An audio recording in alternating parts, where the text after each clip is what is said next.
Nagsimula ang eksena kay Caterina na sobrang kabado habang isinusuot ang maluwag na outfit at itinatali ang kanyang buhok. Paulit-ulit niyang pinapakalma ang sarili dahil para sa kanya, isa lang itong trabaho. Pagkahawi ng kurtina, dosenang lalaki pala ang nag-aabang sa kanya. Lumapit ang assistant na si Tomaso at nagdala ng upuan saka inutusang ipakita ang kanyang legs. Habang inaayusan siya, bigla itong lumikot ang kamay at hinawakan ang kanyang binti. Agad siyang umangal at sinabing, "Keep your arms to yourself, thank you." Nainis si Tomaso at sinabihang makipagtulungan na lang. Wala nang nagawa si Caterina kundi sundin ang mga instructions. Nag-pose siya habang inaayos ang kanyang buhok. Doon natin nalaman na siya pala ang magiging modelo ng isang art class. Nang magsimulang gumuhit ang mga apprentice, biglang dumating si Master Andrea at inanunsyo na si Diana, ang goddess huntress, ang magiging tema ng kanilang artwork. Inutusan niya si Tomaso na linisin ang dumi sa binti ni Caterina. Sumunod naman si Tomaso, dinuraan niya ang tela bago ipinuna sa binti ni Caterina. Napailing na lang si Caterina dahil alam niyang napahiya siya kanina. Habang busy ang lahat sa pagguhit, ni-remind ni Master Andrea ang mga estudyante na dapat nilang makuha ang bawat detalye ng model. Ang goal nila ay makagawa ng pinaka-perpektong bersyon ng Diyosang si Diana. Ang makakakuha ng unang pwesto ay magiging top apprentice niya. Tahimik namang pinagmasdan ni Leonardo si Caterina. Napansin niya ang sugat sa kamay nito pati ang peklat sa likod. Biglang humagupit ng latigo si Master Andrea dahil sablay daw ang pagkakaguhit nito kaya pinaulit-ulit sa kanila. Napatingin naman si Caterina kay Leonardo at napansing nakatitig pa rin ito sa kanyang peklat. Makalipas ang 2 oras, halos tapos na ang lahat. Isa-isang umalis ang mga apprentice, dala ang kanilang mga drawing para sa final touches. Pero nang masilip ni Caterina ang gawa ni Leonardo, agad siyang nainsulto. Dahil imbes na siya ang nasa drawing, isang unggoy ang nakaguhit doon. Mabilis namang nag-explain si Leonardo, wala raw siyang balak na insultuhin siya.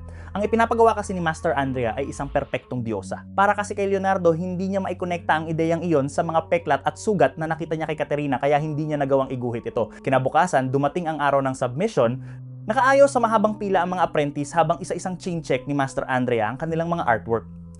Ang unang estudyante ay agad bumagsak dahil masyado raw mataba ang pagkakaguhit niya kay Caterina. Ang pangalawa naman ay tinanong kung nanay ba niya ang ipininta niya dahil mukha raw itong sobrang tanda. Hindi pa doon nagtapos dahil agad din siyang pinalabas. Habang pinapanood iyon, lalo lang kinabahan si Leonardo kahit papano may nasubmit ang iba pero siya halos walang maipakita. Ang ikatlong drawing naman ay maayos tingnan at balanse ang pagkakagawa. Pero ayon kay Master Andrea, wala raw itong buhay. Maganda nga sa labas pero walang emosyon. Nang si Leonardo ang susunod, pagbukas pa lang ng first page, blanko. Pagbukas ng pangalawa, blanko pa rin. Na-offend si Master Andrea dahil ginagawa niyang biro ang pag-submit ng mga walang laman na papel. Nauutal namang sinabi ni Leonardo na hindi pa niya mahanap ang tamang inspirasyon. Lalo itong ikinagalit ni Master Andrea kaya sinabihan siya na matulog na lang sa ilalim ng tumutulong gripo at baka sakaling doon siya tamaan ng inspirasyon. Pagkatapos ay binigyan niya ito ng ultimatum na dapat kinabukasan kailangan niyang mag-submit ng totoong drawing dahil kung hindi, tuluyan na siyang sisibakin sa studio. Kinabukasan bumalik si Caterina para magmodelo pero sinabi ni Tomaso na may bago na silang modelo mas madaling utusan at walang peklat sa katawan. Wala rin itong tutol. Kahit ilantad ang dibdib nito bilang reference ng mga artist, wala nang nagawa si Caterina kundi umalis. Sa labas ng studio, nasa lubong niya si Leonardo at agad itong inakusahang ikinwento sa iba ang tungkol sa peklat niya sa likod kaya nawalan siya ng trabaho. Humingi ng sorry si Leonardo at sinabing wala siyang pinagsabihan kahit kanino.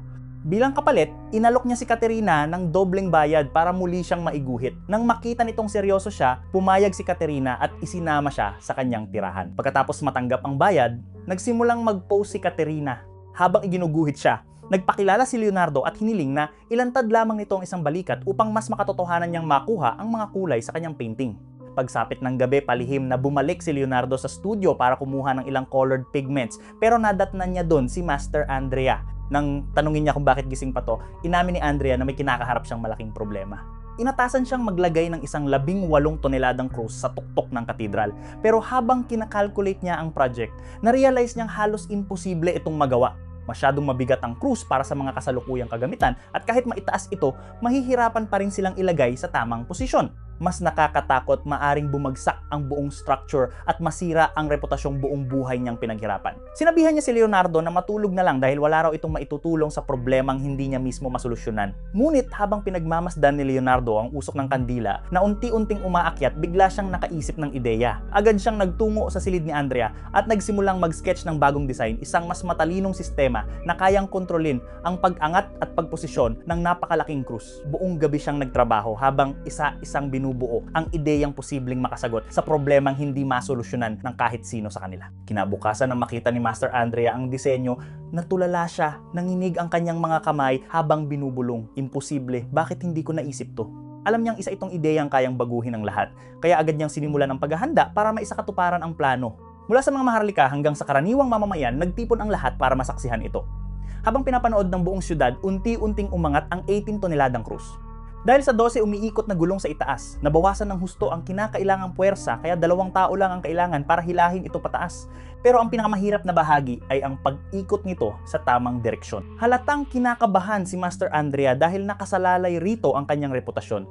Mabilis na pinaandar ng mga apprentice ang mekanismo at unti-unting gumalaw ang krus. Tahimik na pinanood ni Leonardo ang lahat mula sa ibaba. Alam niyang kailangang sapat ang bilis ng galaw dahil kapag natagalan, maaaring bumigay ang buong istruktura. Dahan-dahang lumapit ang krus sa tuktok ng katedral. Halos walang humihinga sa sobrang tensyon. Kapag nahulog ang krus, siguradong may masasaktan o mamamatay. Sa wakas, nalagay ito sa tamang posisyon. Agad itong sinalo ng 4 na lalaking naghihintay sa itaas at matagumpay na naitayo sa ibabaw ng katedral. Biglang palakpakan at sigawan ang buong syudad dahil nakagawa sila ng kasaysayan. Mula ngayon, maitatala ang pangalan ni Master Andrea sa kasaysayan ng katedral. Pero siya lang ang nakakaalam ng totoo. Hindi kanya ang ideyang nagligtas sa proyekto. Si Leonardo ang tunay na may gawa nito. Masaya si Leonardo dahil napatunayan niyang gumana ang kanyang disenyo. Pero hindi nagtagal ang saya niya dahil ng gabing yon, pagbalik niya sa studio, nalaman ni Master Andrea na siya ang kumuha ng mga colored pigments ng walang pahintulot. Binigyan siya ng chance na mag-explain. Pero hindi binanggit ni Leonardo ang tungkol sa disenyo ng krus. Inamin lang niya na kinuha niya ang mga pigment dahil gusto niyang makagawa ng perpektong painting. Sa huli, hindi pa rin siya pinatawad ni Andrea. Agad siyang pinalayas sa studio. At ang nagsumbong sa kanya, si Tomaso. Kinabukasan ng malaman ni Caterina na pinalayas si Leonardo sa studio, agad siyang nagalit at dumiretso kay Master Andrea para kumprontahin siya. Ipinakita niya ang portrait na iginuhit ni Leonardo bilang patunay ng kanyang galing. Sa unang tingin pa lang sa painting, natigilan si Andrea. Ang obra ay halos eksaktong kopya ni Caterina, puno ng buhay, detalye na hindi inaasahan sa isang apprentice. Doon niya na-realize na may tunay na henyo sa kanyang hanay. Agad niyang hinanap si Leonardo at nadatnan itong naghihilamos. Diretsahang tinanong ni Andrea kung siya ba talaga ang gumawa ng disenyo para maiangat ang napakalaking krus. Nang sumagot si Leonardo ng oo, agad niya itong tinanggap bilang kanyang bagong apprentice. Hindi nagtagal, isinama na niya si Leonardo sa panibagong project ng simbahan. Bago magsimula, itinuro niya rito ang pundasyon ng pagpipinta simula sa konsepto ng liwanag. Ipinaliwanag niya ang direct light at diffuse light at kung paano naaapektuhan ng mga ito ang anino at anyo ng isang bagay. Itinuro rin niya na sa mas malalim na pag-unawa sa liwanag nakasalalay ang husay ng isang pintor. Isinama niya si Leonardo sa labas upang mas maunawaan ang natural na ilaw sa totoong mundo. Kasunod nito, tinuruan niya ito tungkol sa kulay sa pamamagitan ng paghahalo ng mga pigment. Ipinapakita kung paano nagiging bagong kulay ang simpleng kombinasyon. Ipinaliwanag niya na ang pagpipinta ay hindi lamang pagkopya ng nakikita kundi pagbigay buhay sa imahe gamit ang damdamin at obserbasyon. Pagkatapos ng mga aralin, dinala nila ang trabaho sa simbahan kung saan halos tapos na ang malaking mural. Iniwan ni Andrea ang pinakamahirap na bahagi, ang imahe ng isang anghel para kay Leonardo. Matagal itong tinitigan ni Leonardo pero hindi niya magawang simulan ang guhit. Sa kanyang isipan, ang imahe ng anghel ay paulit-ulit na nagiging anyo ni Caterina. Dahil dito, binura niya ang unang sketch at gumawa ng sarili niyang bersyon. Mula umaga hanggang gabi, tuloy-tuloy siyang nagpinta hanggang sa unti-unting mabuo ang obra.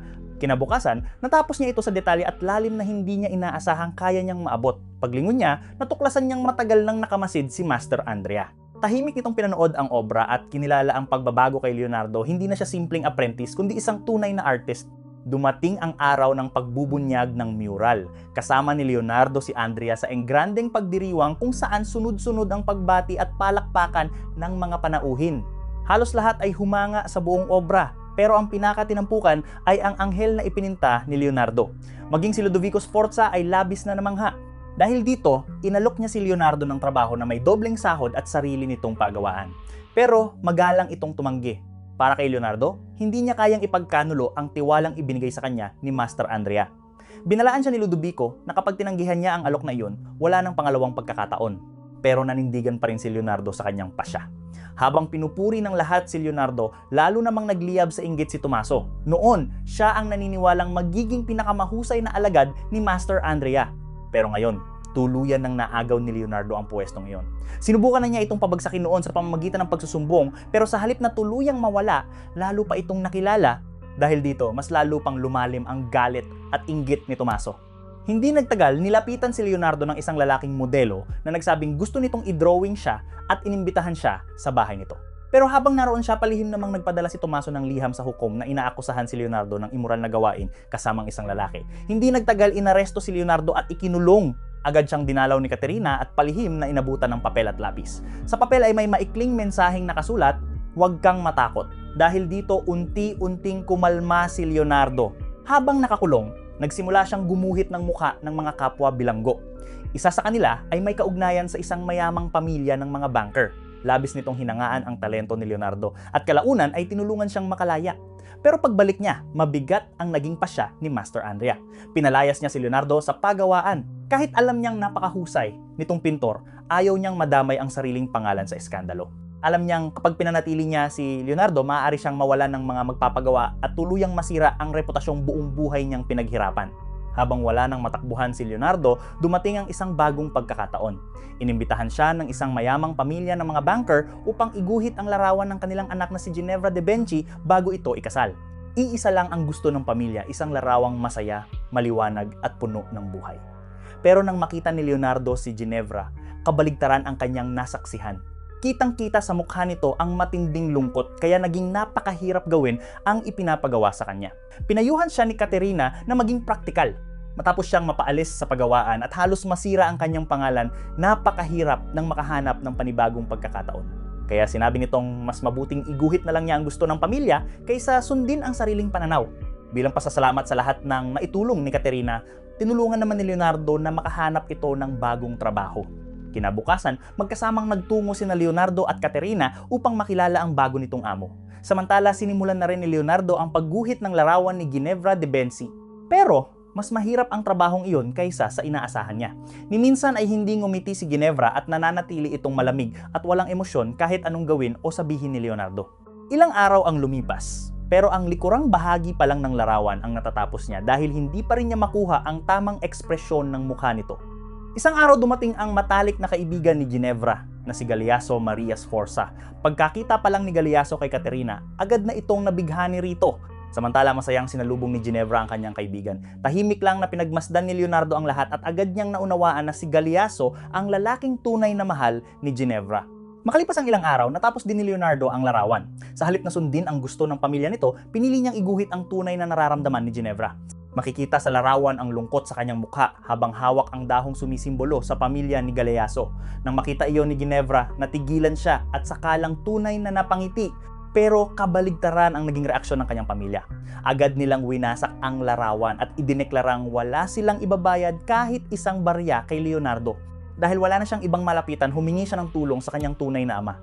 Isa siyang anak sa labas na iniwan ng ama noong bata pa at pinalaki ng kanyang lolo. Matapos ang paulit-ulit na pakiusap, pumayag ang kanyang ama na ipagtayo siya ng maliit na pagawaan at ipinakilala sa una niyang kliyente. Isang pare ang nagpagawa sa kanya ng eksaktong kopya ng isang umiiral na pintura. Tinanggap ni Leonardo ang trabaho at tinawag ang ilan sa dati niyang mga kaklase upang tumulong. Pero kahit eksaktong kopya ang hinihingi, palihim pa rin siyang nagdagdag ng sarili niyang estilo sa obra. Makalipas ang ilang araw, bumalik ang pari upang tingnan ang ginagawa ni Leonardo. Nang makita niya ang painting, iyon na raw ang pinakapangit na obrang nakita niya. Pagkasabi nito, agad siyang umalis. Tuluyang nabigo ang unang trabaho ni Leonardo. Doon na rin ipinakita ng kanyang ama ang tunay nitong saloobin. Diretsahan nitong sinabi na pagkakamali ang isinilang si Leonardo at wala itong silbi. Napatayo na lang si Leonardo walang maisagot. Pag uwi niya, nadatnan niyang nag-iimpake na si Caterina. Nakakita na pala ito ng bagong buhay matapos mabighani sa kanya si Galeaso at nais na siyang isama sa Milan. Pinilit ngumiti ni Leonardo para hindi ito mag-alala.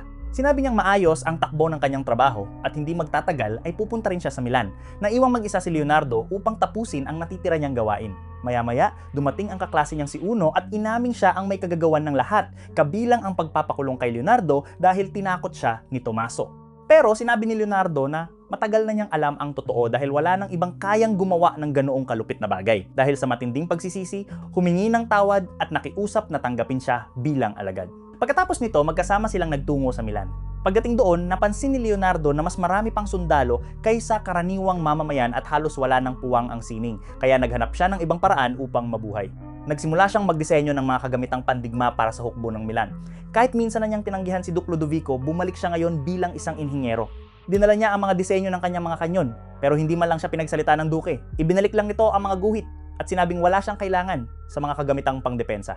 Pero hindi sumuko si Leonardo. Sinabi niyang ang tunay na kailangan ng duke ay hindi panibagong sandata, kundi isang obrang mananatili sa kasaysayan magpakailanman. Iginiit niyang kaya niyang lumikha ng isang bagay na higit pa sa inaakala ng sinuman at nakiusap na bigyan siya ng isa pang pagkakataon. Sa sandaling iyon, dumating ang mga tauhan ng duke upang yayain sila sa isang engrandeng pagdiriwang. Wala namang interest si Leonardo sa mga ganitong pagdiriwang pero napilitan siyang dumalo. Hindi niya inaasahang muli niyang makikita roon si Caterina at iyon ang pinakamasayang sandaling naranasan niya matapos ang mahabang panahon. Matapos mag-isip, ipinagkatiwala ni Duke Ludovico kay Leonardo ang paggawa ng isang palabas para sa kanyang pamangkin. Kahit labag sa loob, tinanggap niya ang gawain, pero hindi naging madali ang lahat. Ang pangunahing aktor na si Rinaldo ay tumangging makipagtulungan dahil naniniwala itong wala pang sapat na karanasan si Leonardo. Halos bawat salitang binitiwan nito ay puno ng pangmamaliit, pero nang makita nito ang mga disenyo ni Leonardo para sa entablado, tuluyan itong humanga at nagbago ang pagtingin sa kanya. Habang abala si Leonardo sa pagpipinta, ipinagpatuloy din niya ang paghahanda sa palabas. Pero ito ang naging unang malaking kabiguan sa kanyang karera at labis siyang nabalisa. Napansin iyon ni Rinaldo kaya isinama siya nito upang maranasan ang pakiramdam ng paglipad. Noong una ay takot na takot si Leonardo pero unti-unti siyang nasanay hanggang sa ibinuka ang kanyang mga braso at naramdaman ang tunay na kalayaan. Doon niya naunawaan ang gustong ipahiwatig ni Rinaldo ang sining ay pagsasanib ng realidad at imagination.